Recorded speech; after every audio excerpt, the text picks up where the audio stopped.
Okay, to clarify these things, no, hindi po ako huminto dahil may kinikita na po ako sa YouTube ko at hindi rin po ako huminto dahil may kinikita na rin ako sa Facebook ko.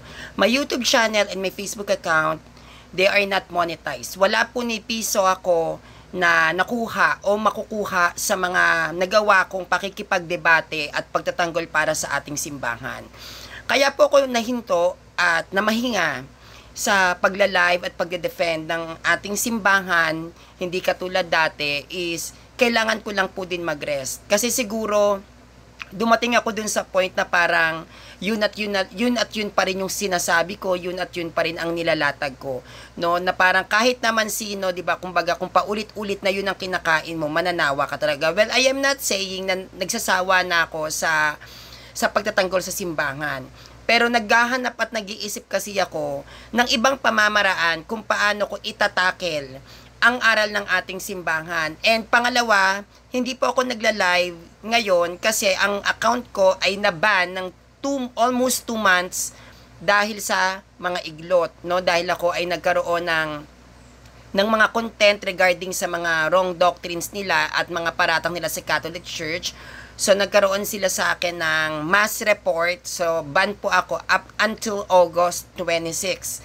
Kaya hindi po ako nakakapag-live. At sa nagsasabi naman po na mayaman na ako, kaya hindi ko na po kailangan mag-live, hindi po. Kasi, ayun nga po yung point dun eh. Kung ako po mayaman at yumaman ako sa ginagawa ko, bakit ko to ihihinto? Total marami naman akong nakukubrang pera. Hindi po. Siguro malaking pasasalamat ko sa mga magulang ko, kay Cora Adams and Kevin Adams, for being there sa tabi ko, dahil marami akong mga hard times na pinagdaanan na sila yung kasama ko. Yung mga struggles ko sa buhay, yung mga stress ko, yung mga depressions na kinakailangan kong kaharapin. Only my parents knows kung ano yung nararamdaman ko at nandiyan sila.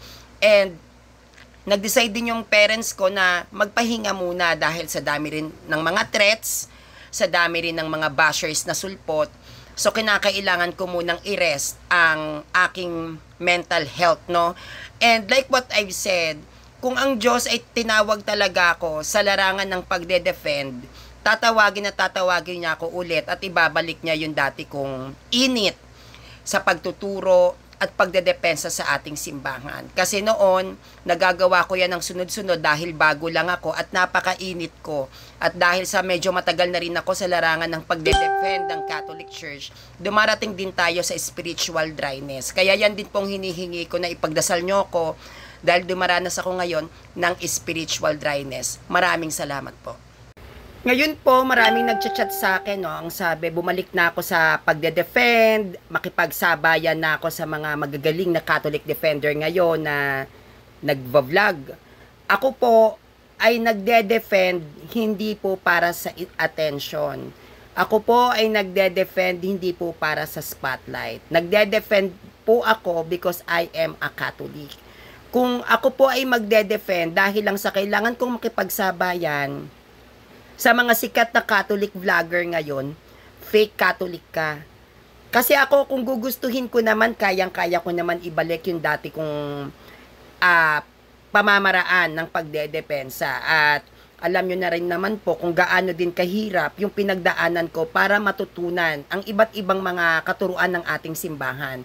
Pero kahit kailan, hindi ko po ginagamit yung mga natutunan kong aral sa simbahan para lang sabayan yung mga magagaling na Catholic faith defender. Hindi ko po yun ugali.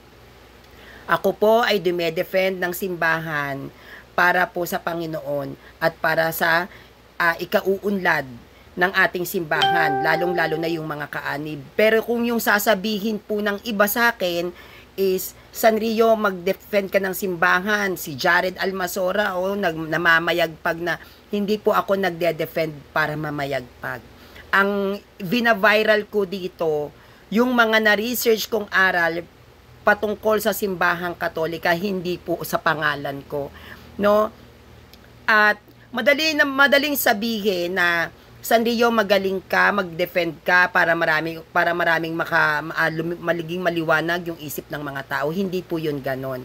Hindi po porkit magaling ang isang defender ay siya yung magiging dahilan kung bakit natatauhan sa maling aral ang isang tao.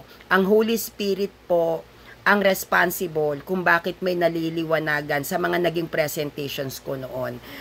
At as of now, hindi po ganun kadali na bumalik kasi syempre, ang tagal kong natulog, ang tagal kong umidlip, at talagang naninibago na ako. Katulad ngayon po, nagsasalita ako, naninibago na ako kung paano ko i-deliver yung mga salita dahil ang tagal ko nga pong nanahimik.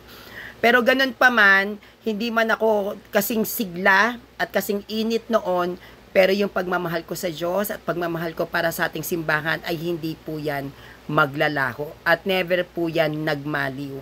Dahil ako si Sanrio, kahit ano pa ang sabihin nila at offer na pera sa akin, hindi ko po yan tatanggapin dahil ang pagiging CFD ko ay nagmumula sa puso ko, hindi po sa material na bagay. Kaya maging defender tayo, hindi dahil sa spotlight, kundi responsibilidad natin yan bilang isang Katoliko. Sa dami ng mga naging laban ko bilang CFD, marami akong natutunan sa pamamaraan ng pagde-defend. Kasi noon, nung ako ay defender ng simbahan, ang way ko talaga is to attack the Protestant doctrines. Yun talaga, at hinangaan naman ako ng maraming kabataan na ang naging paraan ng pagde-defend nila is gayahin ako. So, napupunta siya into bullying. Nagkakaroon na ng bullying, Protestant to Catholic and Catholic to Protestant, na which is I realize hindi siya helpful. And napagtanto ko na siguro mas maganda kung more on lecture na lang ako at hayaan ko na lang kung sino yung maniniwala sa hindi maniniwala. Kasi noon, nung ako ay bago-bago, talagang ang gusto ko is intindihin nyo ko, maintindihan nyo ko, at eto yung dapat ninyong paniwalaan. Na pinipilit ko sa mga Protestant na eto yung tama, ganito dapat, kahit na tumututol yung nararamdaman nila. And I realize na mas madali ang conversion ng isang tao kung ipapaunawa natin ang katuruan ng simbahan na hindi natin sila sinasaktan, hindi natin sila ino-offend. Siguro, bilang isang defender kasi, hindi naman sa akin mahalaga kung magaling ka o kung matalino ka. Ang mahalaga sa akin is nagmamatured ka, nagkakaroon ka ng growth. At ayun yung talagang natutunan ko sa tagal ng pagiging defender ko ng simbahang Katolika. Ngayon, siguro ang mga plans ko na lang, na which is hindi ko alam kung kailan ko pa to sisimulan, is magturo ng magturo at hayaan ang mga Protestant sa mga sasabihin nila at palitan ng pagmamahal. Kasi mahirap din sa Protestant na yakapin ang aral ng simbahan kung hindi nila ito kinamulatan. And we have to respect them. Hayaan natin sila kung ano ang sasabihin sa ating negativity, but as long as ginagawa natin yung trabaho natin bilang Katoliko, wala naman po sigurong masama doon. Kahit INC pa yan, MCGI, or kahit na anong Protestant, siguro nandoon na ako sa maturity na respect them, but not tolerating. Wag natin lang itolerate. Kasi yung pagrespeto na hindi siya naniniwala, wala tayong magagawa doon. Pero kung ipagpipilitan niya ang isang aral na mali, syempre doon tayo lalaban. Hindi bilang magkaaway, kundi bilang mangangaral ng simbahang Katolika. Sa lahat po na nag-aabang sa muling pagbabalik ko, hindi ko po alam kung kailan dahil alam naman po natin ng spiritual dryness, baka matagal yan no, bago tayo makarecover. Pero ganun pa man, nagsisikap ako na ibalik yung dating ako, pero mas matured at mas better na tao. Di gaya no. Ako kasi noon ay nahubog at hinubog sa pakikipagdebate. Most of the time, sa panahon na ako ay aktibo pa, wala akong ginawa kundi lumaban ng lumaban. Talagang araw-araw, kailangan kong maging matapang sa pagsasalita, sa pag-iisip. Pero magkaiba pala, na-realize ko, yung pagle-lecture sa pakikipagdebate. Dahil sa tagal kong naging debater, yung pamamaraan ng pagtuturo ko ay debating way, na which is hindi lahat ay tinatangkilik ng mga tao. Na iniisip nila, si Sanrio galit na naman, si Sanrio mainit ata ang ulo, na hindi ko pa alam yung mga differences noon. At sa tagal din ng pananahimik ko, syempre pinag-aaralan ko kung ano ba yung mga dapat kong i-improve, ano ba yung dapat kong baguhin, ano ba yung pagkakaiba ng ibang defender sa akin. Kailangan natin yun na ikumpara yung sarili natin sa iba, hindi kung sino yung mas magaling, kundi kung paano mo mas maitatama pa yung mga maling pamamaraan mo na nakamulatan mo. Kasi sa akin, dahil nga 'di ba halos araw-araw dumedebate ako, dumedefend ako ng simbahan, kahit sa pagtuturo nadadala ko siya. Kahit in public areas nadadala ko siya. Hindi ako nagpo-pause, hindi ako kumakalma dahil nasanay ako sa ganoong pagsasalita. Kaya ako talagang it takes time talaga para makontrol mo yung emotions mo. Ngayon pinag-aaralan ko kung paano mo i-deal ang mga bashers, ang bashing, 'di ba? Kasi malakas mag-trigger ang mga sulpot kapag dating sa aral ng simbahan. So, matagal na proseso 'yun sa akin kung paano ko kokontrolin yung emosyon ko sa mga mababasa ko, sa mga maririnig ko. Nandun na yung lakas ng loob ko, nandun na yung confident ako sa mga inaral ko, kaya kong i-defend ang simbahan. Siguro kailangan ko sa ngayon yung emotional intelligence. Yun yung mahirap siyang pag-aralan. Mababa kasi ako sa EQ. Aanin natin ang IQ kung wala ka namang EQ. So mahalaga rin na may puso tayo. Well, hindi ko naman sinasabi na wala akong puso na ginagamit pagdating sa pagde-defend noon. Kaya lang, hindi natin pwedeng gamitin araw-araw yung debating way ng pagtuturo kasi pwedeng mag-cause yan ng gulo, ng galit, ng pagtatalo-talo. Mas maganda kung tayo ay magtuturo ng aral ng simbahan, bagamat tumututol sila pero naiintindihan. Natututo pero hindi nasasaktan. Hindi naman natin kailangan masaktan lagi para matuto. Minsan nasa pagsasalita yan kung paano natin ipapaliwanag yung mga natutunan nating aral sa ating simbahan sa maayos na. Ayan, kaya po sa lahat ng nag-aabang sa pagbabalik ko, yan, hindi ko po alam kung kailan ako makakabalik, lalo na po sa panahon natin ngayon, talagang napakahirap ng buhay. At hindi naman po ako pwede na i-google ko yung buong oras ko, buong buhay ko sa pagla-live o pagva-vlog dahil meron din ako mga personal na pangangailangan. At hindi ko rin naman din po gusto na gamitin ko ang simbahan para lang masustentuhan kung ano yung pangangailangan ko bilang isang tao. Bilang isang defender po, kinakailangan tayo ay maging tapat sa ating sinumpaang gawain para sa simbahan, pero wag po natin siyang gawing hanap buhay.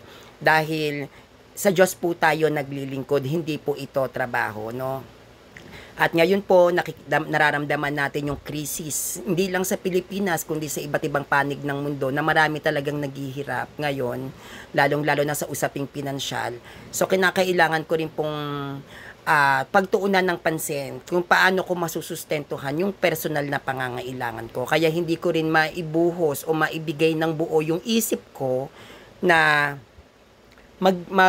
dumepensa o mag-live para sa mga kapwa ko Katoliko, no? But God is good, no? Ang Diyos ay talagang tatawagin ka sa paraan na hindi mo inaasahan. Kung talagang ako ay nasa larangan talaga ng pagde-defend, dito niya ako dadalhin. Kung talagang ito ang calling ko, dito ako at dito pa rin ako hanggang sa huli mapapadpad. Pero ako bilang isang tao, God gave us freedom and free will. Decision ko to na bigyan ng panahon at oras ang sarili ko. Ngayong 2025 lang naman ako tumigil, 'di ba? 2024 kalahati ng taon kahit papaano nakakapag-live pa ako. Pero kinakailangan ko munang mag-rest nga, as I said. Kailangan kong pag-aralan kung ano yung mga tamang pagkokontrol, no, sa mga emosyon natin. Una yon. Pangalawa, syempre magpo-focus ako, may mga binabayaran din akong bills, kailangan ko ring mag-focus sa pagkakakitaan ko, no. Pero ganun pa man, sisikapin ko na bumalik at ibalik yung dating Sanrio na pinanonood ninyong lahat. Pero tandaan po ninyo, ang pagbabalik ko ay hindi para makipagsabayan sa magagaling na defender at sabihing sikat din ako. Kasi hindi naman po yan yung naging dahilan ko kung bakit ako nag-defend ng simbahang Katolika. Huwag niyo pong sanang sasabihin sa akin na namamayagpag na sila ganyan, na pag-iiwan ng San Rio, hindi po. Babalik ako sa pagdedepensa sa simbahan dahil yun ang gusto ko, hindi dahil sa kailangan kong makipagkompetensya sa ibang mga CFD. Ang ginagawa ko para sa simbahan ay nagmumula sa puso at gustong gusto ko yun.